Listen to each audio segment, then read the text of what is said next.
Hello, folks. This is Kevin from Good Day, Good Prayers, and I hope that you're having a good day.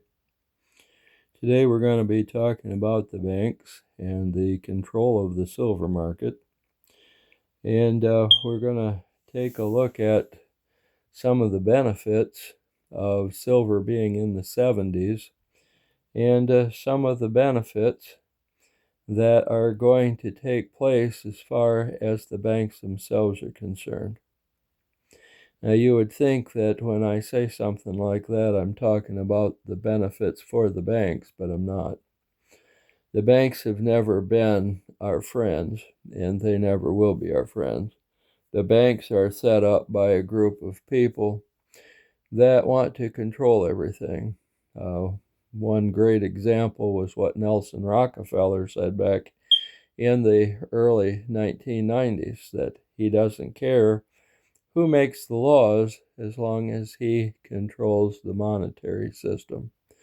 At that time, the wealthy, mostly bankers, were controlling about 90% of the wealth of the world. They today want to control the silver system. The reason they want to do that, they wrote a lot of contracts, many more silver contracts than what they'll ever be able to afford to pay off. Right now, they're just trying to run out the clock, if it were. They're hoping that somehow they can get some kind of a break. What has happened is they illegally wrote a lot of contracts on silver. Essentially, it's known as paper contracts. The amount of money that you see as far as silver is concerned is essentially the paper contract amount for silver. That's one reason why when you look at Mumbai or you look at Shanghai, Tokyo, any of those places, you'll see a price that's quite a bit higher than the 70-some dollars that you see here in the United States. And the reason for that is because the banks are trying to control the silver system by moving the contracts around. And every time that a contract or a group of contracts move from one bank to another, now then that kind of slows down the price of the silver going up.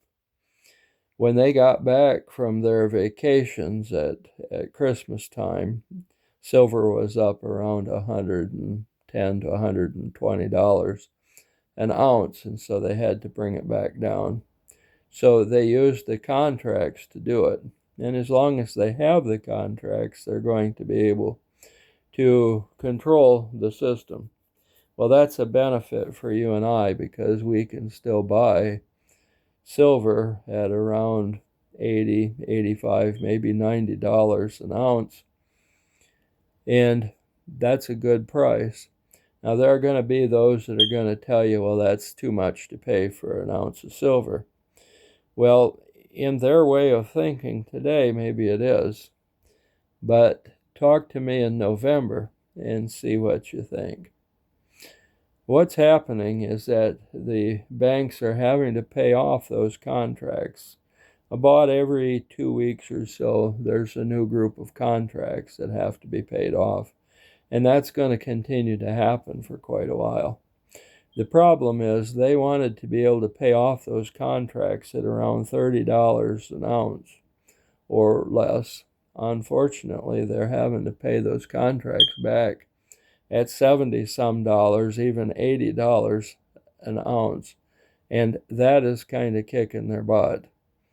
What they had been doing is they had been borrowing money from the Treasury Department. No, not the central bank, the Treasury Department, just so that you understand.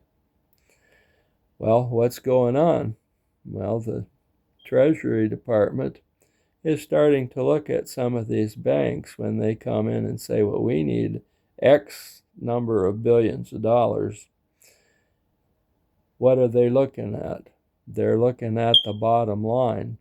And it used to be that everything was kind of level. Now all of a sudden it's getting a little bit off like this. And that's what is happening to the banks. Well, unfortunately, some of those banks are going to have a hard time being able to get loans. And the reason that they'll have a hard time getting loans is because of the fact that they're no longer a good bet. Now, some people say, well, but they're too big to fail. You can't let them fail. Well, actually, you can. Why is that? Well, in another video, we'll talk about one of those reasons why you can't allow them to fail. We'll talk about one of those reasons why it really doesn't matter if they fail, and how it doesn't matter to you if they fail. Now, what will happen when a bank fails? The transactions are going to start going through other banks. What happens is that the bank needs to pay off some of those contracts. And so they go ahead and ask the Treasury Department, we need X number of dollars so we can pay these off. The Treasury Department says you're no longer a good bet, and they go ahead and tell the bank you can't get any more money. And so the bank then has to go to all of the other banks and say, we can't afford to purchase any more of your contracts, and so we're not going to be one of the places that you can sell them at anymore. So what ultimately happens is that is now one less bank that they can sell those contracts to. Now, yeah, the contract selling is kind of a paper push, more or less. The problem is that when a bank gets to a point where they are being looked at by the Treasury Department as a potential fraud situation, as a potential bankruptcy situation, all of a sudden they've got to keep their nose clean, because they can't be pretending to do this and pretending to do that. Suddenly, the Treasury Department closes them, says, well, you're done. And so they are taken over by the Treasury Department. Other banks are going to be going ahead, and all of the transactions that they're doing are now going to be taken care of by other banks. So what does that do? Well, it may help the other bank a little bit, but in this situation, because of all of the silver contracts, unless you're a bank that didn't do silver contracts, you're in big trouble. Unfortunately, 90-some% of the big banks did do the silver contracts, and those are the ones that are in the process of going down. And so one by one, they'll go down. Now, I believe that in March, you may see one or two of those banks actually go down. They're not going to be able to get through the end of February, and then the middle of March, and then the end of March. Some of those banks are going to be so weak by that time that they're not going to be able to function. That's one reason why I say that there's going to be a new system set so that you don't have to worry about the banking system and whether or not they fail. A lot of people say, oh my gosh, if the banks fail, where will we be able to get our money? Well, that's already been thought of. The places that you'll be able to get your money are going to be the same places that always been able to get the money, with the exception of a few new places. And that's one thing that's going to be very important as we move forward.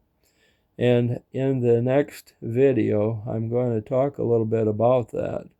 But I'm also going to bring out some other points that you really need to be thinking about because there are some really big things that are getting ready to happen. And by the end of March, you may not recognize the financial system. But the one thing that I can tell you is that even though there's going to be a lot of changes in the financial system, it's going to, in the long run, be a lot better for you. We're going to talk about some of the things that you're no longer going to have to pay, things that are going to be a little bit better for you. This is Kevin with Good Day, Good Prayers, and you folks have a good day.